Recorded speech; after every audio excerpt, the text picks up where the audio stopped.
నమస్తే పృథ్వీరాజ్ నమస్తే గారు. అమ్మా. షణ్ముఖ్ జశ్వంత్ సోషల్ మీడియా ప్లాట్ఫామ్లో ఇన్ఫ్లుయెన్సర్గా ఎంతో పేరు తెచ్చుకున్నాడని చెప్పుకోవచ్చు. అండ్ దాంతోపాటు బిగ్ బాస్లో కూడా మనం చూస్తే రన్నర్గా రాణించగలిగిన వ్యక్తి, కొన్ని లక్షల మందిని ఇన్ఫ్లుయెన్స్ చేసే ఒక పర్సన్. ఇవాళ మనం ఒక గంజాయి కేసులో ఇరుక్కున్నాడని మనం వింటూ ఉన్నాము.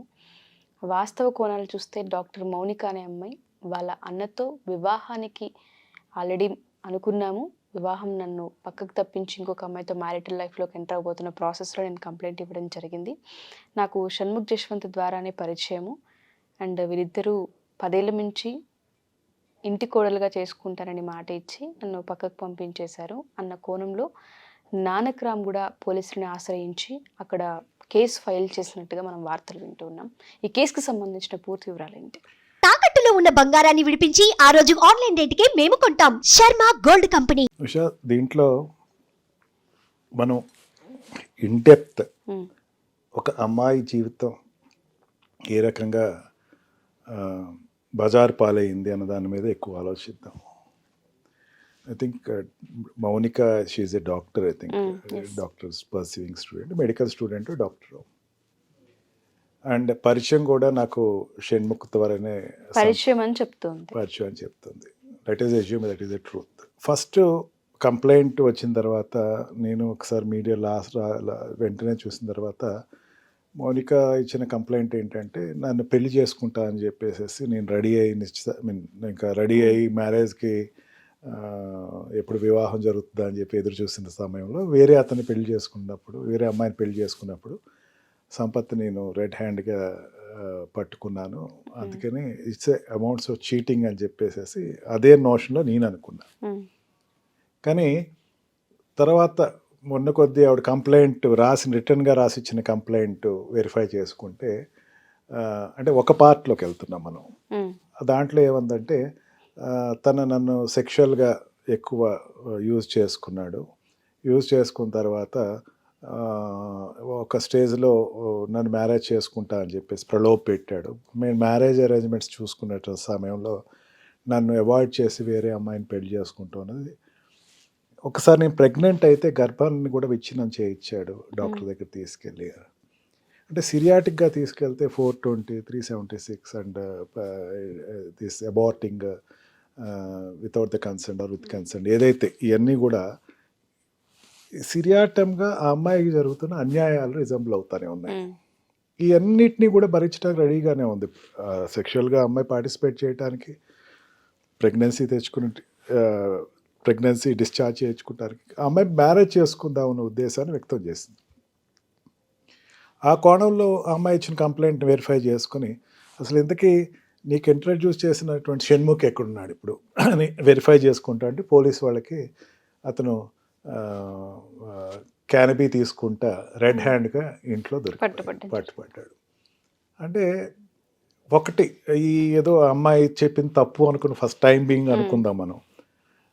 అనుకుంటే కనుక వీళ్ళు క్యానబీతో దొరకడుగా వ్యక్తి ఎక్కడో ఏదో షూట్లోనో లేకపోతే ఎక్కడో రెస్ట్ తీసుకుంటా ఎక్కడో ఉంటాడు. క్యానబీ తీసుకుంటా ఉన్నాడు అంటే ఇక్కడ రాష్ట్ర ప్రభుత్వం గురించి చెప్పాలి. ఈ రాష్ట్ర ప్రభుత్వం ఇప్పుడు ఉన్నటువంటి కొత్తగా వచ్చినటువంటి ఒక ప్రభుత్వం ఫస్ట్ రోజునే ఇచ్చినటువంటి డిక్లరేషన్ ఏంటంటే ఈ స్టేట్ని ఎటువంటి మాదక ద్రవ్యాలు లేని రాష్ట్రంగా తీర్చిదిద్దుతాము. ఎందుకంటే ప్రీవియస్ ప్రభుత్వంలో మేము కోర్టులో రెగ్యులర్గా చూస్తూ ఉంటాం. ఒక 3-4 ఇయర్స్లో విపరీతమైనటువంటి డ్రగ్ కేసెస్ పెరిగిపోయినాయి. అంతకుముందు ఉండే ఎవరో ఆఫ్రికన్స్ ఎవరో తీసుకొచ్చేవారు, లేకపోతే రేర్గా ఉండేది. ఈ బిగ్ బాస్ షోలోనే ఒక టైంలో షోలోంచి 3 బయట తీసుకొచ్చి ఇన్వెస్టిగేషన్ చేసి మళ్ళీ లోపల పంపించాల్సి వచ్చింది. అంటే ఒక సెలబ్రిటీస్ దగ్గర ఆల్మోస్ట్ ఆల్ కెనబీ తీసుకుంటాము అన్నది ఒక ప్యాషన్ కిందో లేకపోతే ఒక ఎడిక్షన్ కిందో స్టార్ట్ అయిపోయింది. కెనబీయే కాదు, ఇంకా కాస్ట్లీ డ్రగ్స్ కూడా తీసుకుంటా వాళ్ళు దొరికిపోవటం, ఇవన్నీ కూడా సర్వసాధారణం అయిపోయింది అన్నమాట. అంటే సాధారణమైన వ్యక్తికి ఒక రాంగ్ మెసేజ్ కూడా చాలా వరకు లాస్ట్ గవర్నెన్స్లో నేను వెరిఫై చేసింది ఏంటంటే సాధారణమైన వ్యక్తి తీసుకుంటే పెద్ద శిక్ష, సెలబ్రిటీ తీసుకుంటే దొడిదారి నుంచి బయటకు వచ్చేయటం. ఇది ఉండకూడదు అని చెప్పి గవర్నమెంట్ మంచి నిర్ణయం అయితే తీసుకుంది. అసలు ఎట్టి పరిస్థితుల్లో ఇప్పుడు ఉన్నటువంటి డీజీపీ ప్రతి మీటింగ్లోనూ ఆయన ప్రతి ప్రెస్ కాన్ఫరెన్స్లో ఆయన చెప్తున్నాడు, ఎవరైనా సరే డ్రగ్స్ తోటి దొరికితే మాత్రం I will not spare them. నేను మాత్రం ఎట్టి పరిస్థితి స్పేర్ చేయను. యాక్ట్ వచ్చేసరికి ఈ నార్కోటిక్ డ్రగ్ యాక్ట్ వచ్చేసరికి సెక్షన్ 20 చెప్తుంది 10 years ఇంప్రిజన్మెంట్. 1-2 సంవత్సరాలు కదా, 10 years. కన్జ్యూమ్ చేసేవాడికి 3 years ఇచ్చింది. అంటే 10 years ఇంప్రిజన్మెంట్ ఉండేటువంటి సెక్షన్ని వీళ్ళు చాలా అవలీలగా దాన్ని బేఖాతరు చేస్తున్నారు. సెలబ్రిటీసే మళ్ళీ ప్రతిసారి ఎక్కడైనా ఒక రాకెట్ దొరికిందంటే ఒక సెలబ్రిటీ. మొన్న ఈ మధ్యన ఒక వెటరన్ హీరో వాళ్ళ గర్ల్ ఫ్రెండ్ ఎవరో అక్కడి నుంచి గోవా నుంచి తీసుకొస్తా దొరికిపోయింది. ఏదో లింక్లో ఒక సెలబ్రిటీ తోటి లింక్ ఉంటుంది వీళ్ళకి. అంటే సాధారణమైనటువంటి వాళ్ళు ఎవరైనా కాలేజ్ స్టూడెంట్స్ తీసుకున్నా లేకపోతే ఈ డ్రగ్ ఎడిక్ట్స్ తీసుకున్నా సరే ఆ పర్సంటేజ్ కన్నా ఈ మధ్య సెలబ్రిటీ తీసుకునేది ఎక్కువ పర్సంటేజ్ బయటకు వచ్చేస్తుంది. ఇది అన్ఎక్స్క్యూజబుల్. ఎవరైనా సరే అన్ఎక్స్క్యూజబుల్. ఈ పరిస్థితిలో ఆ అమ్మాయి ఇచ్చిన లీడ్ అయినా కావచ్చు, లేకపోతే వాళ్ళు చేసినటువంటి ఇన్వెస్టిగేషన్లో వీళ్ళు దొరికినా సరే కావచ్చు. ఇప్పుడు 3 angles నుంచి 4th యాంగిల్లోకి వెళ్ళిపోయింది కేసు. ఒకటి ఏంటంటే ఆ అమ్మాయికి జరిగిన అన్యాయం, రేప్ కేసు, లేకపోతే కంటిన్యూస్గా sexual intercourse with false promises కావచ్చు, అది రేప్ కిందే వస్తుంది. అండ్ పెళ్లి చేసుకుంటానని చెప్పేసి ప్రెగ్నెన్సీ అయితే డిశ్చార్జ్ చేయించడం, వేరే అమ్మాయిని పెళ్లి చేసుకుంటాం అనేది ఒక కోణంలోకి వెళ్ళిపోతే, సంపత్ విషయంకి వచ్చేసరికి సంపత్ వీళ్ళిద్దరు కలిసి ఉన్న రూమ్లో చాలా ఎక్కువ మోతాదులో డ్రగ్స్ దొరికినాయి అని చెప్పేసి చెప్పటం, ఆ డ్రగ్స్ అనేది వీళ్ళు కన్జ్యూమ్ చేసుకుంటా తను దొరికిపోవటం, రెడ్ హ్యాండ్గా దొరికిపోవటం, ఇదంతా ఏంటంటే దే ఆర్ మామూలుగా ఈ సెలబ్రిటీ అంతా పక్కన పెట్టుకున్నాం అనుకుంటా కొంచెం విషయం, they are anti social elements. They are not వీళ్ళు ప్రజా వ్యతిరేక పనులు చేసేటువంటి ఒక వ్యక్తులు. అతనికి స్టార్డమ్ ఉంది, మంచి స్టార్డమ్ ఉంది అతనికి. ఇప్పుడు అతను వెబ్ సిరీస్లు ఏవో వస్తున్నాయి, తన యూట్యూబ్లో ఉండేటువంటి సిరీస్లు వస్తున్నాయి, అతనికి మంచి ప్రామినెన్స్ రోలే ఉంది. బిగ్ బాస్లో రన్నర్కి వెళ్ళటం అంటే అంత ఈజీ కాదు. ఆ షో నేను కూడా ఫాలో అయ్యాను. చాలా చిన్న లో నుంచి ఒక్కసారి దీనికి వెళ్ళారు. ఈవెన్ అతనికి మంచి ఫాలోయింగ్ ఉన్న వ్యక్తి, ఒక చరిష్మా గల వ్యక్తి. చరిష్మా గల వ్యక్తి ప్రతిసారి జనాలు పబ్లిక్ మోసపోయేది ఏంటంటే చరిష్మా గల వ్యక్తి చరిష్మాకే పనికి వస్తాడు. అతను ఒరిజినల్ చరిష్మా అనేది బ్యాక్ సైడ్ ఆఫ్ ఫేస్ అనేది ఏదైతే ఉందో అతనికి చరిష్మా లేదు అన్నది ఇంకొకసారి బయటపడినట్టు అయింది. ఆ అమ్మాయికి జరిగిన అన్యాయంలో షణ్ముఖ్ అతని బ్రదర్ని పరిచయం చేసిన తర్వాత సెలబ్రిటీస్ దగ్గర జనరల్గా వీళ్ళు క్రేజ్ అయ్యి వాళ్ళతో ఎక్కువ మూవ్ అవుతూ ఉంటే పార్టీస్ తీసుకెళ్ళి పరిచయాలు చేయటం, తర్వాత ఇగో మా బ్రదర్ పే చేసుకుంటాడు ఇక్కడ ఈ అమ్మాయి చెప్పి మోసం చేయటం. ఖచ్చితంగా అమ్మాయి తీసుకున్న డిసిషన్, ఆ అమ్మాయి లైమ్ లైట్లోకి వచ్చింది కానీ అనేక మంది లైమ్ లైట్లోకి రాకుండా ఆరిపోయే దీపాలు చాలా ఎక్కువ ఉన్నాయి. సెలబ్రిటీ అని చెప్పేసి క్రావ్ అయ్యి అతని దగ్గరికి వెళ్తే అతనేమో మళ్ళీ ఈ అమ్మాయి కాదు ఇంకో అమ్మాయిని పెళ్లి చేసుకుంటాం అంటే వీళ్ళ ఆడవాళ్ళ జీవితాలు అంటే చాలా ఈజీ, క్యాజువల్ అయిపోయారు. వీళ్ళకి క్యాజువల్గా ఆడుకోవచ్చు ఆడవాళ్ళతో ఏం చేసినా సరే వాళ్ళు గట్టిగా అడిగేవాళ్ళు ఎవరు లేరు. అంతే కదా హుషార్, నేను ఇంకో పెళ్లి చేసేసుకుంటానికి వెళ్ళిపోయాడు అతను అంటే ఈ అమ్మాయికి నువ్వు మ్యారేజ్కి రెడీగా ఉండు అని చెప్పేసి ఇంకో అమ్మాయిని పెళ్లి చేసుకుంటానికి వెళ్ళిపోయాడు అంటే ఈ అమ్మాయి ఏం చేయదనే కదా, ఈ అమ్మాయి ఏం చేస్తుంది అని చెప్పి, అంటే ఈ అమ్మాయిలో ఏమీ చేయదు అనేటువంటి ఒక దృక్పథాన్ని ఏదో చూసుంటాడు అతను. చూసిన తర్వాత ఈ అమ్మాయిని వదిలించుకొని ఇంకో అమ్మాయిని పెళ్లి చేసుకుంటాం. Definitely both are answerable. Shanmukh answerable ఉంటాడు, వాళ్ళ బ్రదర్ సంపత్ ఇద్దరు ఆన్సరబుల్ ఉంటారు. పరిచయం చేసినప్పుడు బ్రదర్కి పోనీ ఒక ఫ్రెండ్ పరిచయం చేస్తే అనుకోవచ్చు, ఫ్రెండ్కి కాదు పరిచయం చేస్తుంది, వాళ్ళ బ్రదర్కి ఓన్ బ్రదర్కి పరిచయం చేశాడు. ఓన్ బ్రదర్ పరిచయం చేసినప్పుడు ఖచ్చితంగా సెకండ్ మ్యారేజ్లో కూడా తన ప్రోద్బలం ఉండుంటుంది, లేకపోతే ఇంట్లో కూర్చొని డ్రగ్స్ తీసుకోడు కదా కూర్చొని. అండ్ ఇంకో విషయం ఏంటంటే అమ్మాయి చాలా క్లియర్గా అక్కడ మెన్షన్ చేసింది, ఏదైతే నానక్రామ కూడా పోలీస్ స్టేషన్కి వెళ్ళి కేసు ఫైల్ చేసే ప్రాసెస్లో 15 years నుంచి నాకు పరిచయం అని, ఫస్ట్ అవకాశాలు ఇప్పిస్తానని చెప్పి ఫ్రెండ్షిప్ చేశారని, ఆ తర్వాత వాళ్ళ అన్నకి పరిచయం అయ్యాడని, పెళ్లి చేసుకుంటానన్నారని, ఆ తర్వాత ఫామ్ హౌస్కి తీసుకెళ్లారని, నా దగ్గర అన్ని ప్రూఫ్స్ ఉన్నాయని తను చెప్పడం జరుగుతుంది.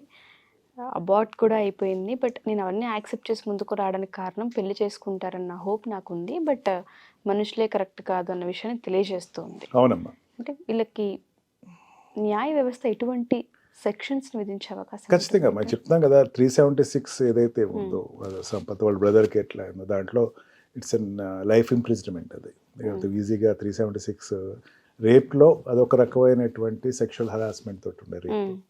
And aborting, forceful aborting or non verification and getting aborted, ఈ సెక్షన్స్లో దాంట్లో కూడా 10 years ఇంప్రిజన్మెంట్ ఉంది. 376 అంత ఈజీగా తీసేయటానికి లేదు. నానక్రామ్ కూడా తీసుకెళ్ళి అందులో చీటింగ్ 420 అండ్ చీటింగ్లో కూడా చీట్ చేసి సెక్షువల్ ఇంటర్కోర్స్ చేయటం, నీకు క్యారెక్టర్స్ ఇస్తానని చెప్పటం. అంటే మనకి జనరల్గా ఇదివరకు ఎక్కడో సినిమా వాళ్ళు ప్రొడ్యూసర్స్ లేకపోతే వాళ్ళు బ్రోకర్స్ ఏదో రోల్స్ ఇస్తా అని చెప్పేసి చాలామంది ఆడవాళ్ళతోటి చాలా ఆడుకుని వాళ్ళు ఏదో ఎక్స్ట్రా ఆర్టిస్ట్లో జూనియర్ ఆర్టిస్టులు కింద మిగిలిపోతున్నారని మనం విన్నాం. ఈ అమ్మాయి ద్వారా మళ్ళీ మనకు అర్థమైంది ఏంటంటే ఆ వ్యవస్థ ఇంకా ఆగల, ఇంకా ఆ వ్యవస్థ నడుస్తూనే ఉంది. ఆడవాళ్ళని ఇంకా యూటిలైజ్ చేసుకుని ఏదో చేస్తాను.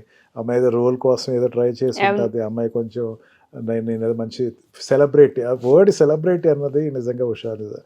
ఇట్స్ ఎంత సిక్ అయిపోతుందంటే అది ఉన్న కొద్దీ సిక్ అవుతుంది, అది మార్చురీలోకి వెళ్ళే పరిస్థితి అవుతుంది. సెలబ్రిటీ అనే ట్యాగ్ నాకు ఏదో రకంగా రావాలి, నాకు ఒక గుర్తింపు రావాలి.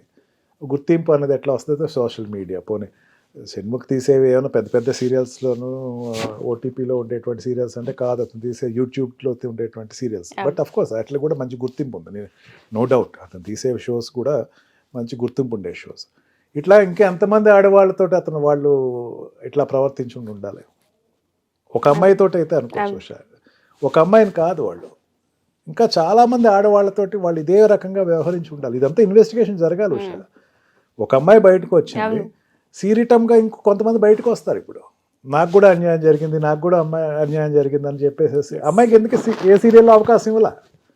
ఇప్పుడు అవకాశం ఇచ్చారు, అమ్మాయికి ఖచ్చితంగా మనకి న్యూస్లో కూడా లేకపోతే అమ్మాయి ఇచ్చిన రిపోర్ట్లో రాసి ఉండేది, ఏమని రాసి ఉండేది, నాకు ఒక సీరియల్ అవకాశం కల్పించారు. Nothing is there as such. అమ్మాయిని ఏం లైమ్ లైట్లోకి తీసుకురాలా, కాకపోతే అమ్మాయిని వాడుకున్నారు. అమ్మాయిని వాడుకుని ఆ అమ్మాయిని నిదానం చూసుకో అని చెప్పేసి వదిలేసేసి తప్పించుకెళ్ళిపోవటం అనమాట. అది నిజంగా డెలిబరేట్ చీటింగ్. అది దాంట్లో ఖచ్చితంగా it is a punishable offence. ఖచ్చితంగా పెద్ద పనిష్మెంటే ఉంటుంది దాంట్లో. లైఫ్ ఇంప్రిజన్మెంట్ అంటే ఇంక అంతకన్నా పెద్ద పనిష్మెంట్ ఏమి ఉండదు. ఎలాగో విచారణ జరుగుతుంది కాబట్టి అసలు ఏం మేబీ ఎంత టైం తీసుకుంటారో మనకైతే ఐడియా లేదు, కానీ విచారణ ఇది వరకు ఇట్లా కాదు ఉషా.